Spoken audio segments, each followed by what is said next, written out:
saya Safira Anggrini. Saya akan menjelaskan tentang teori ekonomi kesejahteraan menurut Piaget. Jadi Piaget adalah bapak ekonomi yang mengeluarkan teori ilmu ekonomi kesejahteraan modern yang mempelajari bagaimana membuat ekonomi beroperasi dengan lebih efisien serta ketidaksesuaian atau trade-off antara efisiensi dan keadilan. Menurut Piaget, pada tahun 1960, teori ekonomi kesejahteraan adalah bagian dari kesejahteraan sosial yang dapat dikaitkan secara langsung maupun tidak langsung dengan pengukuran uang.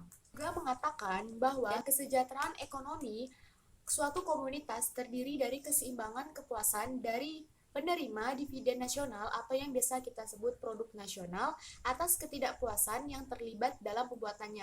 Maksud dari kalimat ini adalah adanya keseimbangan antara konsumen dan produsen dalam kegiatan ekonomi menggunakan pendapatan nasional dan distribusinya untuk menggambarkan atau memahami bagaimana kekayaan dan kesejahteraan itu terdapat bahwa ekonomi kesejahteraan tidak akan maksimal jika masih ada perbedaan antara yang disebut jaringan produk marginal dan produk bersih pribadi marginal.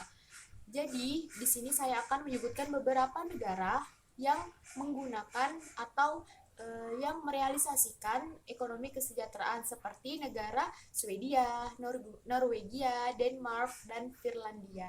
Piaget ini menunjuk pada gagasan eksternalitas yang merujuk pada pajak atau subsidi. Pajak Piaget atau yang dikenal sebagai pajak Piagetian adalah pajak atas kegiatan ekonomi yang menciptakan eksternalitas negatif, di mana eksternalitas negatif ini menyebabkan biaya yang ditanggung oleh pihak ketiga yang tidak terkait dalam kegiatan ekonomi ini.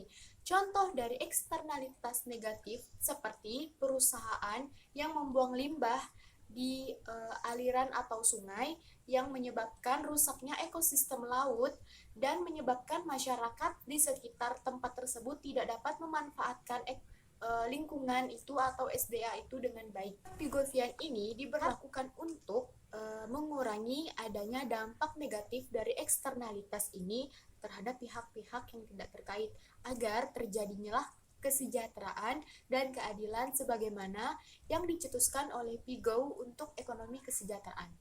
Sekian pemaparan singkat dari saya, kurang lebihnya mohon dimaafkan. Wabillahi taufiq wal hidayah. Wassalamualaikum warahmatullahi wabarakatuh.